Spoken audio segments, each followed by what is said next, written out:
Bismillahirrahmanirrahim. Assalamualaikum warahmatullahi wabarakatuh dan salam sejahtera, salam keluarga Malaysia. Saya ucapkan kepada warga Dewan sekalian. Tidak dilupakan juga kepada ahli-ahli panel undangan kita pada hari yang mulia ini. Topik forum kita pada hari ini ialah norma baharu jauh tapi dekat, usaha mengukuhkan persaudaraan Islam dalam masyarakat. Sebelum saya memulakan perbincangan pada hari ini, saya ingin memperkenalkan ahli-ahli panel kita kepada anda semua. Bersama saya adalah dua orang ahli panel yang tidak asing lagi namanya di telinga kita. Baiklah, di sebelah kiri saya, ahli panel yang pertama yang segak lagi bergaya, saudara Muhammad Farhan bin Muhammad Fuzi, iaitu Naib yang di-Pertua JPP sesi 21-22 IPGKI. Apa khabar saudara Farhan? Kabar baik. Kabar baik saudari moderator yang cantik, manis, anggun, menawan pada hari ini. Terusnya, ahli panel kita yang kedua pula, seorang yang cantik lagi ayu, iaitu saudari Nur Adibah binti Ismail yang merupakan setiausaha JPP sesi 21-22 IPGKI. Apa khabar saudari Adibah? Alhamdulillah, saya sihat saja saudari. Saudari apa khabar? Alhamdulillah, saya juga sihat. Okey, selesai kita berkenalan dengan ahli panel, kita akan memulakan perbincangan ini. Izinkan saya mengupas sedikit sebanyak tentang tajuk forum kita pada hari ini, iaitu norma baharu jauh tapi dekat, usaha dalam mengukuhkan persaudaraan Islam dalam masyarakat. Okey, hadirin sekalian, apa itu norma baharu? Pembudayaan norma baharu ialah pembudayaan baharu yang mensasarkan individu, keluarga dan komuniti dalam mencegah penularan COVID-19. Salah satu norma baharu yang perlu diterima oleh kita semua ialah penjarakan sosial. Langkah ini diambil bagi mengurangkan kebarangkalian seorang individu yang sihat mengadakan kontak dengan pesakit yang dijangkiti. Penularan penyakit dapat dikurangkan dan ini akan mengakibatkan jumlah kematian yang sedikit. Dan disebabkan penjarakan sosial ini juga wujudnya isu terjejasnya hubungan sosial terutamanya dalam persaudaraan Islam dalam masyarakat.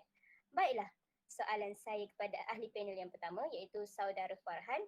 Menurut saudara, apakah itu persaudaraan Islam dan bolehkah saudara Farhan untuk menghuraikan sedikit sebanyak tentang perbincangan kita pada hari ini? Silakan saudara Farhan. Bismillahirrahmanirrahim. Terima kasih kepada saudari moderator kita yang manis dipandang dengan senyumannya pada hari ini. Sebelum kita pergi lebih jauh, pasti kita ingin tahu apa yang dimaksudkan dengan persaudaraan Islam. Hadirin dan hadirat yang dirahmati Allah sekalian. Konsep persaudaraan terbahagi kepada dua, iaitu segi bahasa dan istilah. Dari segi bahasa, perkataan persaudaraan adalah terjemahan dari perkataan Arab, iaitu ukhwah yang berasal dari akar kata akhun yang membawa maksud sahabat, teman, saudara dan sebagainya. Dari segi istilah pula, ia boleh dilihat dari beberapa sudut, iaitu dari kacamata Al-Quran, persaudaraan diartikan sebagai perasaan kasih sayang, bertolak ansur, bermesra, cinta mencintai antara satu sama lain. Kesetiaan kepada Allah, persaudaraan dan lain-lain adalah sifat-sifat penting orang yang beriman. Al-Quran mengatakan bahawa semua orang beriman adalah bersaudara. Mereka adalah orang yang berbagi perasaan yang sama, berjuang untuk akhir yang sama, mengikuti kitab-kitab yang sama dan berjuang untuk tujuan yang sama. Seperti firman Allah dalam surah Al-Hujurat ayat 10 yang berbunyi, A'udzubillahi minasyaitanirrajim, innamal mu'minuna ikhwah. Yang bermaksud, sesungguhnya orang beriman itu bersaudara. Berikut kita pergi kepada soalan yang kedua berkenaan pemahaman saya terhadap istilah norma baharu yang merupakan tajuk kita pada hari ini. Dapat saya definisikan bahawa norma baharu ialah istilah dalam perniagaan dan ekonomi yang merujuk kepada keadaan kewangan berikutan krisis kewangan 2007 hingga 2008 selepas kemelesetan global 2008 sehingga 2012. dan pada tahun lepas iaitu pada tahun 2020 pandemik COVID-19 pula yang datang. Istilah ini sejak itu digunakan dalam pelbagai konteks lain untuk menunjukkan bahawa sesuatu yang sebelumnya tidak normal telah menjadi hal biasa. Istilah ini muncul dari konteks memperingatkan kepercayaan ahli ekonomi dan pembuat dasar bahawa ekonomi industri akan kembali kepada cara terakhir mereka selepas krisis kewangan 2007 hingga 2008. Dalam konteks ini, pelbagai budaya ataupun kegiatan kita yang biasa berubah secara total. Boleh saya kaitkan sebagai contoh dengan budaya berjabat tangan yang sering dilakukan oleh apabila kita ingin menyapa saudara ataupun kenalan kita yang diubah kepada hanya sekadar meletakkan tangan di dada, tanda hormat. Hal ini tidak asing juga dengan perkara-perkara lain seperti perkahwinan, pembelian secara dalam talian dan sebagainya. Jika ingin dikupas semuanya, forum kita pada hari ini akan menjadi lebih panjang. Oleh itu, saya serahkan kembali kepada saudari moderator. Sekian, terima kasih. Baiklah, terima kasih Saudara Farhan di atas perkongsian definisi tentang persaudaraan Islam dan juga norma baharu. Baiklah, seterusnya, bagaimana pula pendapat Saudari Adibah tentang perbincangan kita pada hari ini? Dipersilakan. Terima kasih saya ucapkan kepada saudari moderator, jauhi mata dekat di hati saudari. Buat pengetahuan saudara dan saudari sekalian, zaman kita ini merupakan satu zaman baharu di mana umat Islam dan seluruh penduduk bumi ini bukan hanya dihadapkan dengan fenomena virus sebagai wabak dan musibah, tetapi ukhuwah dan persaudaraan Islam itu sendiri diuji ketika pandemik ini. Saya juga amat bersetuju dengan konsep yang disampaikan oleh saudara Farhan sebentar tadi, yang mana beliau juga membawa ayat Quran iaitu surah Al-Hujurat ayat 10. Beliau mengambil innamal mu'minun ikhwah, dan ada sambungan lagi seterusnya di mana fa'aslihu baina akhawaikum wattaqullaha la'allakum turhamun. Kerana itu damaikanlah antara kedua pihak jika berlakunya perselisihan. Di mana kita dapat faham Allah menegaskan jika berlakunya perselisihan atau pergaduhan antara dua pihak, Islam itu sendiri perlu diselesaikan dan bertakwalah kepada Allah agar kamu mendapat rahmat. Surah Al-Hujurat ayat 10 tadi. Dan di mana kita ada juga hadis-hadis lain seperti hadis riwayat Muslim yang memberi perumpamaan mukmin yang mencintai antara satu sama lain, saling mengasihi dan saling menyayangi ini merupakan satu tubuh. Bila dia jadi satu tubuh, satu organ dalam tubuh tu sakit, maka akan menjalar kepada organ-organ yang lain. Maka tak dapat tidur lena, contohnya macam kita demam ataupun terkena COVID-19. Satu organ yang sakit, maka organ lain juga akan turut sakit. Begitulah diumpamakan hubungan antara umat Islam itu sendiri. Dan COVID-19 ataupun pandemik ini sendiri mengajar kita untuk kita hidup dalam situasi pandemik yang lama-lamanya menjadi endemik dan seterusnya menjadi norma baharu seperti sekarang, seperti mana yang saudara Farhan terangkan tadi tentang norma baharu. Dan saya tidak berniat untuk menerangkan dengan lebih panjang. Hakikatnya persaudaraan Islam itu akan menjadi lebih kukuh ataupun renggang, semuanya di tangan kita, di tangan umat Islam itu yang saling bersilaturahim. Dan pada hari ini saya kira medan perbincangan ini akan menjadi wahana yang bagus untuk kita sama-sama bincangkan isu-isu tentang persaudaraan Islam dan juga bagaimana solusi-solusi untuk kita kukuhkan semula persaudaraan Islam itu sendiri. Maka saya kembali kepada saudari moderator. Terima kasih saya ucapkan kepada kedua-dua ahli panel kita yang telah berjaya menerangkan serba sedikit tentang perbincangan kita pada hari ini ya. Dapat saya simpulkan daripada pendapat ahli panel kita tadi bahawa salah satunya daripada saudara Farhan iaitu semua orang Islam itu adalah bersaudara. Benar kata beliau, dan dikukuhkan lagi dengan saudari Adibah di mana sebuah hadis yang mengatakan mukmin ini adalah satu tubuh. Di mana jika salah satunya sakit maka dia umpama satu organ di dalam badan tubuh tersebut rosak, dan bila salah satu organ tidak dapat berfungsi dengan baik, maka tubuh itu sendiri tidak dapat bekerja dengan baik. Okey, baiklah, sebelum kita teruskan, saya ingin menayangkan sebuah video pendek berkenaan dengan Raya Norma Baru yang baru-baru ini kita lalui. Mari kita sama-sama lihat.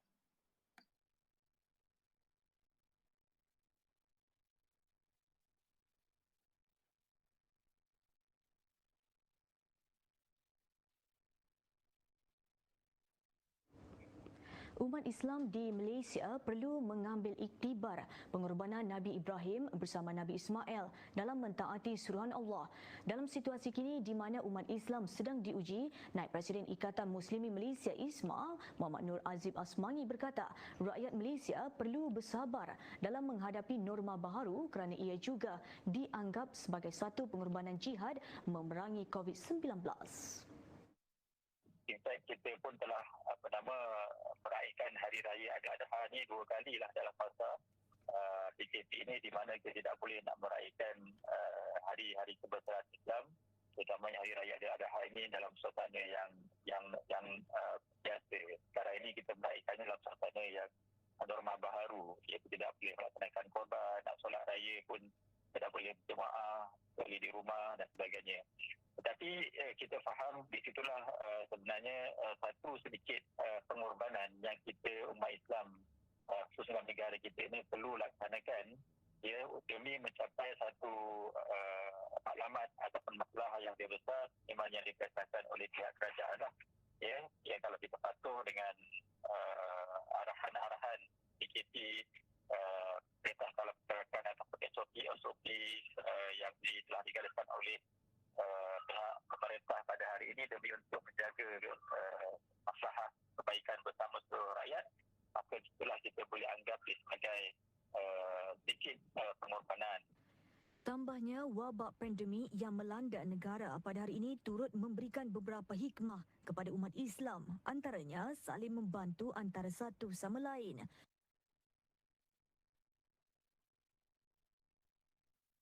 Baiklah, berdasarkan video tadi dapat kita lihat bahawa keadaan Raya Korban dan juga Raya Aidilfitri tidak lagi sama seperti sebelum-sebelum ini, sebelum norma baharu, di mana umat Islam perlu berkorban daripada segi adat, iaitu adat dan segala caranya, di mana solat berjemaah tidak lagi boleh diadakan rapat-rapat, dan korban juga perlu mengikut SOP, ya.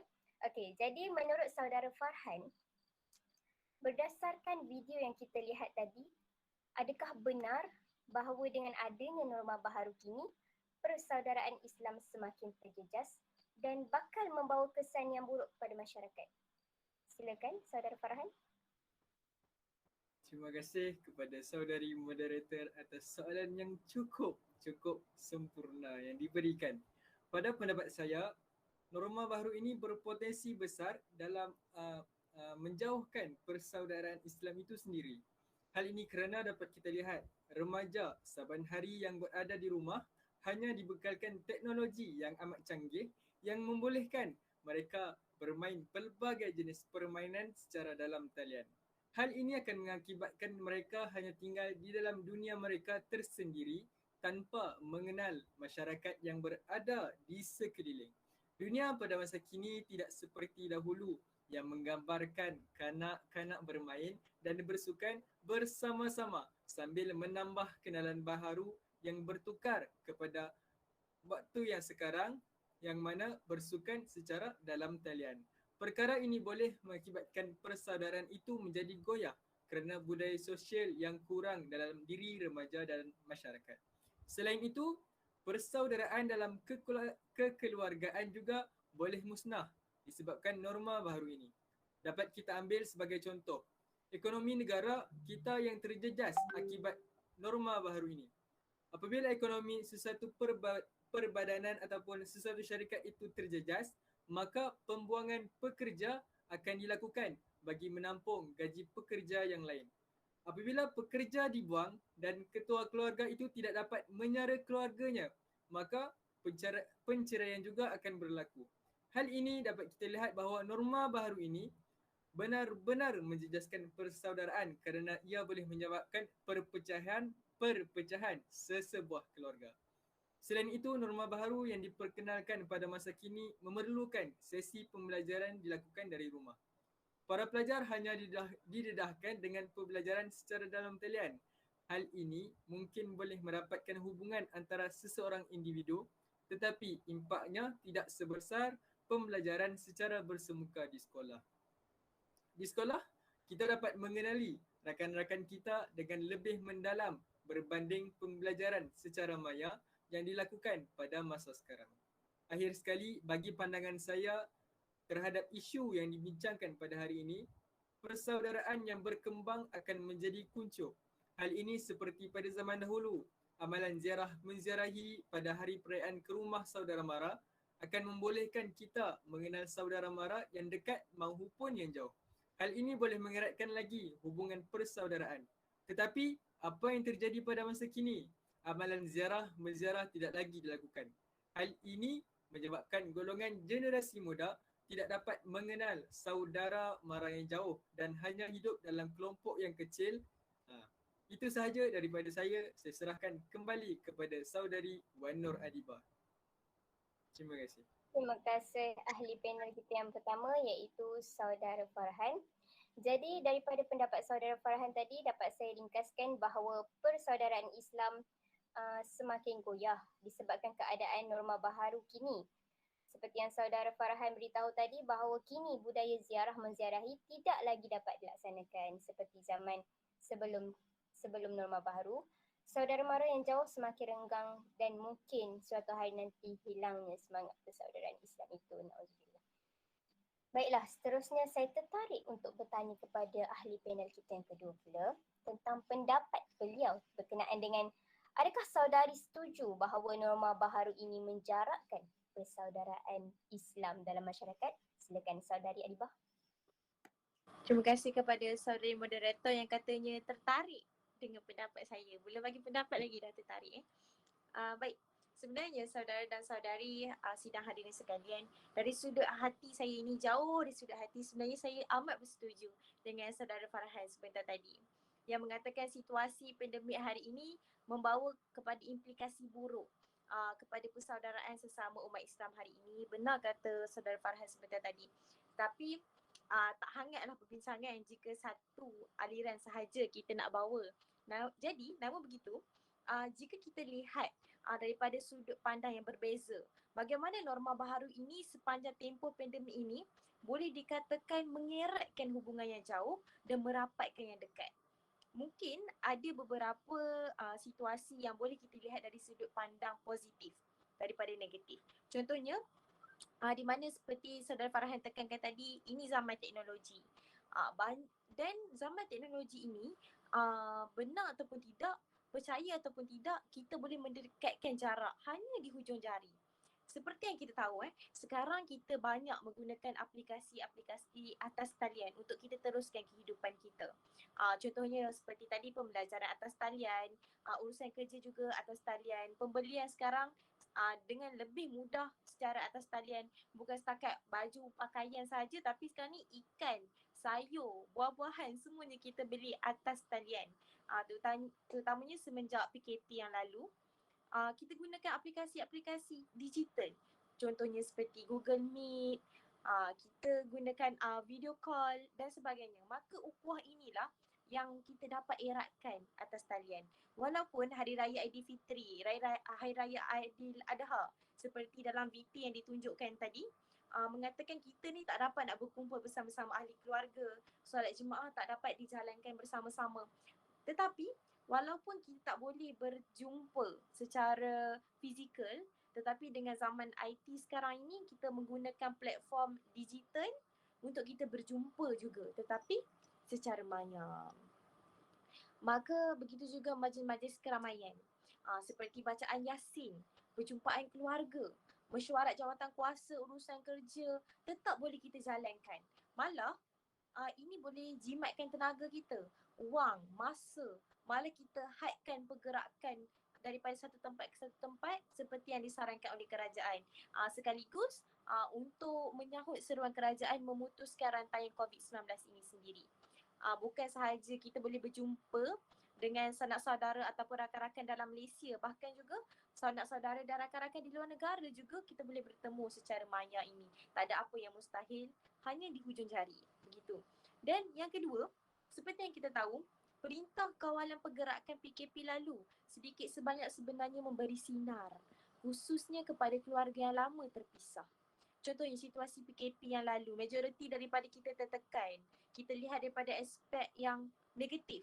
Tetapi jika kita positifkan semula, sebenarnya tempoh PKP itu boleh memperbaiki hubungan kekeluargaan. Yang jauh, tiba-tiba kena duduk di rumah, tiba-tiba kena duduk dengan mak ayah dalam tempoh yang lama. Anak-anak yang duduk tak pernah hujung minggunya di rumah, tetapi ni sepanjang minggu berada di rumah. Seperti yang dikatakan oleh pakar kesihatan komuniti Universiti Kebangsaan Malaysia UKM, Profesor Datuk Sharifah Ezzat mengatakan bahawa itulah peluang yang patut kita gunakan untuk menjaga kesihatan fizikal dan juga mental kita. Sekaligus dapat meningkatkan imuniti bagi mencegah jangkitan COVID-19. Kerana bila kita duduk kat rumah ni, kita banyak makan makanan segar. Masakan yang dimasak terus di rumah. Kita bukannya makan makanan yang diproses ataupun dalam tin. Oleh itu, imuniti badan kita akan lebih tinggi. Baik, seperti mana kita tahu suasana baru ni, jiran-jiran, komuniti setempat kita menjadi lebih cakna dan prihatin terhadap satu sama lain. Sebab apa? Kita sentiasa bertanya khabar. Jadi untuk keluarga yang dijangkiti COVID-19 pula, yang menjalani kuarantin di rumah sebagai jiran-jiran, sebagai ahli keluarga terdekat, kita banyak memberi bantuan dan juga sumbangan. Contohnya, kempen Bendera Putih. Walaupun kempen itu daripada rakyat kepada rakyat, tetapi mendapat sambutan hangat oleh kerajaan. Dan juga kita sama-sama memberi bantuan, memupuk rasa kasih sayang dalam diri kita untuk membantu antara satu sama lain. Jadi apa yang saya hendak katakan di sini, pandemik COVID-19 ini, norma baharu yang kita jalani ini tidaklah sepenuhnya memberi kesan yang buruk kepada hubungan kekeluargaan dan juga hubungan antara umat Islam itu sendiri. Bahkan boleh mengukuhkan persaudaraan sesama Islam dengan kita membentuk dan memupuk bantu-membantu, prihatin, tolong-menolong, berkasih sayang antara satu sama lain. Seperti mana yang saya katakan sebentar tadi, kukuh ataupun renggangnya sesuatu hubungan itu adalah di tangan kita sendiri yang menentukannya. Kembali kepada saudari moderator. Baiklah, terima kasih saya ucapkan kepada saudari Adibah. Sungguh semangat sekali beliau mengutarakan pendapat beliau, ya. Okey, jika saudara Farhan bersetuju bahawa norma baharu ini memberi kesan buruk pada persaudaraan Islam, namun berlainan pula dengan pendapat saudari Adibah di mana beliau mengambil sudut positif mengatakan bahawa norma baharu ini dapat merapatkan persaudaraan Islam, iaitu contoh melalui aplikasi digital seperti Google Meet dan juga video call. Walaupun dalam kita menjaga SOP, kita masih dapat mengukuhkan persaudaraan Islam dalam masyarakat. Hubungan keluarga yang goyah juga dapat dikukuhkan apabila kita bersama keluarga melakukan aktiviti yang jarang dilakukan sebelum adanya norma baharu. Okay. Dan dapat juga saya simpulkan daripada kedua-dua pendapat ahli panel kita bahawa norma baharu ini ada keburukannya dan ada kebaikannya dalam persaudaraan Islam. Okey, baiklah, kita teruskan. Seperti yang kita lihat sekarang, ramai anak muda yang kurang bersosial dan lebih banyak menghabiskan masa mereka dengan dunia mereka sahaja.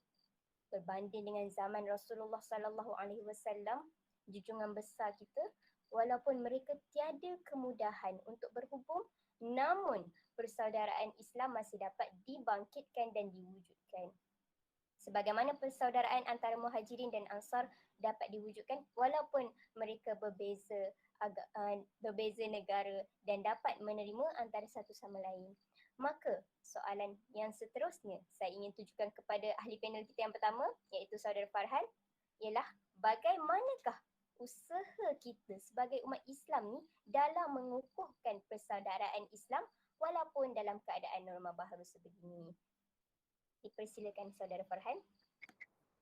Terima kasih saudari moderator atas soalan yang terakhir berkenaan cara-cara untuk merapatkan persaudaraan Islam walaupun dalam tempoh norma baharu ini.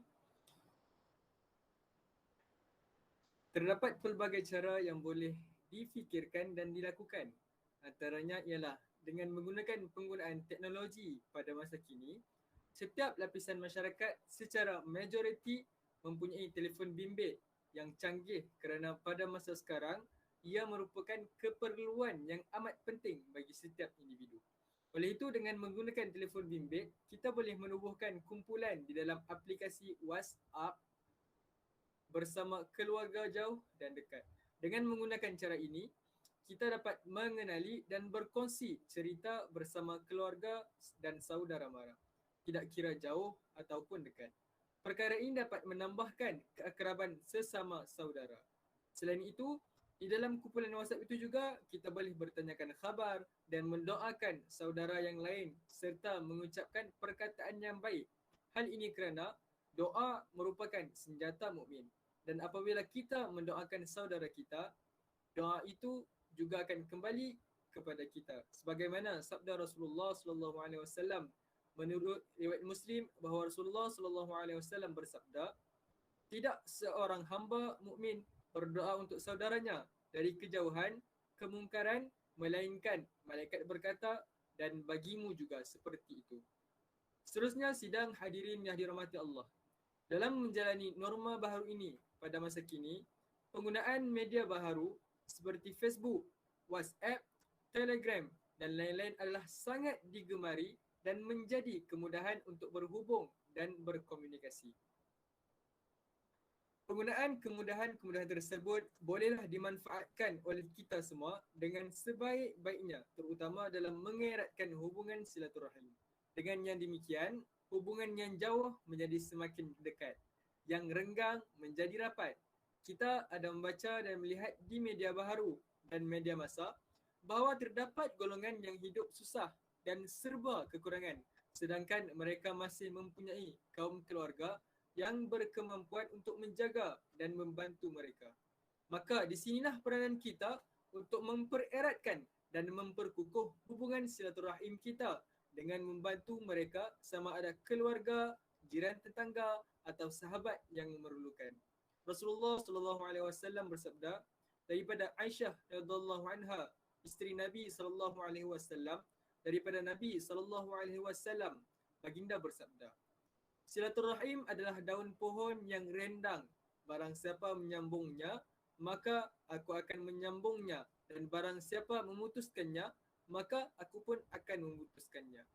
Kesimpulannya, penerapan nilai dan etika persaudaraan sebagaimana yang dituntut oleh ajaran Islam dapat mengeratkan perpaduan dan keutuhan dalam komuniti masyarakat. Perpaduan merupakan paksi utama kepada kesatuan dan akan melahirkan generasi bersatu padu dalam kelompok masyarakat yang progresif dan dinamis. Itu sahaja daripada saya berkenaan cara-cara mengeratkan hubungan silaturahim dalam norma baharu. Saya serahkan kembali kepada saudari moderator. Sekian, terima kasih. Terima kasih Saudara Farhan di atas penerangan yang agak mantap. Okey, saya tertarik dengan pendapat Farhan di mana pada masa norma baharu kini kita perlu memanfaatkan teknologi yang ada seperti WhatsApp, Facebook dan lain-lain lagi untuk mengukuhkan lagi persaudaraan Islam. Ini menunjukkan bahawa semangat persaudaraan itu jika dibina atas dasar keimanan dan keikhlasan tidak dapat digoyahkan walau apa jua halangan. Baiklah, seterusnya Saudari Adibah kelihatan tidak sabar untuk melontarkan pendapatnya pula. Jadi soalan saya kepada Saudari Adibah, usaha apa yang boleh dilaksanakan lagi dalam mengatasi isu norma baharu ini? Dipersilakan. Terima kasih saudara moderator. Kita kembali tenang-tenanglah untuk kita ceritakan tentang usaha-usaha bagaimana kita nak kukuhkan persaudaraan sesama Islam. Hadirin dan hadirat, sebagai umat Islam, kita perlu berusaha. Kita perlu gambling tenaga untuk kita kukuhkan persaudaraan. Kita harmonikan perbezaan pandangan kita. Dengan kata lain, sebenarnya Islam itu agama perdamaian. Dan Al-Quran itu penyelesaian kepada segala masalah manusia dan insan. Maka yang pertamanya, saya ingin mencadangkan usaha untuk kita mengeratkan silaturahim dengan sentiasa memberi. Memberi sebagai tanda penghargaan. Contohnya memberikan bantuan, memberikan bantuan bekalan makanan, bantuan keperluan, bantuan keprihatinan, bertanya khabar kepada mereka yang dijangkiti COVID-19 ataupun sesama ahli keluarga seperti yang Farhan katakan sebentar tadi. Dan sekarang ini zaman maju, kita ada food delivery, kita ada food panda, kita ada Grab food. Maka dengan zaman kemajuan kita ni, kita gunakan dengan sebaiknya. Kita hantar makanan ataupun hadiah-hadiah di rumah-rumah sanak saudara ibu bapa yang berada di kampung ataupun ahli keluarga yang berada di negeri-negeri lain. Kita hantarkan sumbangan ataupun penghargaan tersebut, tanda kita ingat kepada mereka. Dan ini yang merupakan salah satu cara untuk kita mengeratkan silaturahim antara kita. Dan jangan lupa kita kukuhkan semula silaturahim dengan cara yang sentiasa bertanya khabar seperti yang Farhan Fuzi sebutkan sebentar tadi. Dan yang ketiga, ini antara langkah yang kita perlu ambil dan kita perlu sama-sama amalkan. Yang mana kita faham sekarang kita berada dalam situasi berbeza dengan zaman dahulu. Kita mempunyai banyak pandangan yang berbeza. Maka kita perlu sentiasa hormati perbezaan pandangan. Jika berlaku salah faham dan juga perbezaan pandangan, kita perlulah berbincang. Dan kembalilah kepada Al-Quran dan juga As-Sunnah. Jauhi terlalu taksub kepada sesuatu kepercayaan. Di mana Nabi Muhammad SAW, kita lihat bagaimana baginda berjaya untuk membuang tabiat buruk dan budaya fanatik ataupun taksub dalam kalangan masyarakat Madinah. Mereka ni dibentuk menjadi satu masyarakat daripada mereka yang berbeza kepercayaan dan pegangan. Dan kita gantikannya semula dengan budaya toleransi, saling memahami antara satu sama lain hinggakan mereka ini menjadi satu ummah. Dan kerana itulah terbentuknya Madinah yang aman damai. Hingga kini kita tengok Madinah sekarang walaupun yang bukan Islam tapi bercakap bahasa Arab, boleh bertoleransi dan menghormati antara satu sama lain. Dan bagaimana Nabi Muhammad SAW mempersaudarakan Muhajirin dan Ansar. Ini membuktikan Islam ini amat mementingkan persaudaraan, sebab sebelum mula kerajaan kita perlu mempersaudarakan dulu rakyatnya hingga membentuk satu negara. Dan kita boleh tengok bagaimana kisah Nabi Musa alaihissalam dan juga Nabi Harun alaihissalam, antara yang menarik untuk kita ambil iktibar dan pengajaran tentang silaturahim, di mana Nabi Musa dan Nabi Harun ini sentiasa mendampingi antara satu sama lain ketika mereka berdakwah. Sehingga kan dalam surah At-Taha ayat 30 hingga 34 ada Allah lukirkan dalam Al-Quran yang mana Nabi Musa minta untuk ini sebagai sokongan ataupun kekuatan dia dan menjadikan Nabi Harun ini turut bercampur dan bertanggungjawab dalam urusan Nabi Musa alaihissalam. Supaya apa? Supaya mereka sentiasa boleh beribadat dan memuji Allah, di mana mereka ni saling mendampingi antara satu sama lain untuk beribadah kepada Allah. Dan akhir sekali, saudara dan saudari sekalian, Allah menjanjikan ganjaran yang sangat besar untuk orang yang sentiasa menjaga silaturahim, menyantuni dan menjaga silaturahim ini akan dipanjangkan umur dan beroleh keberkatan rezeki. Daripada Anas bin Malik, Rasulullah SAW bersabda, sesiapa yang ingin rezekinya dimurahkan dan umurnya dipanjangkan, maka hendaklah dia menghubungkan silaturahim. Riwayat Bukhari dan Muslim.